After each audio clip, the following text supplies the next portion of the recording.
निपाणी देवगड राज्यमार्गावरील मुरगुड नाक्याजवळ रस्त्याकडेला असलेली पडीक आणि नादुरुस्त विहीर सध्या अपघाताला निमंत्रण देत असल्याचं चित्र आहे।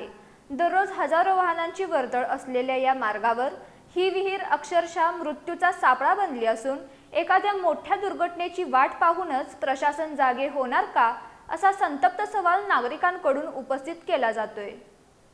निपाणी देवगड राज्यमार्गावरील मुरगुड नाक्याजवळ रस्त्याकडेला असलेली पडीक आणि नादुरुस्त विहीर सध्या अपघाताला निमंत्रण देत असल्याचं चित्र आहे।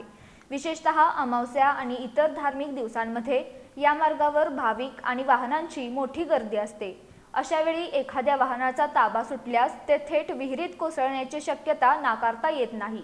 गेल्या अनेक वर्षांपासून ही विहीर धोकादायक अवस्थेत असूनही ती मुजवण्याबाबत कोणतीही ठोस कार्यवाही झालेली नाही। स्थानिक नागरिकांनी अनेकदा संबंधित विभागाकडे पाठपुरावा करून ही विहीर मुजवण्याची मागणी केली होती, मात्र त्याकडे दुर्लक्ष झाल्याचं दिसून येते। अलीकडेच राज्यातील विविध ठिकाणी विहिरी आणि खोल खड्ड्यांमुळे घडलेल्या दुर्घटनांच्या पार्श्वभूमीवर मुरगुड नाक्यावरील ही विहीर ही चिंतेचा विषय बनली आहे।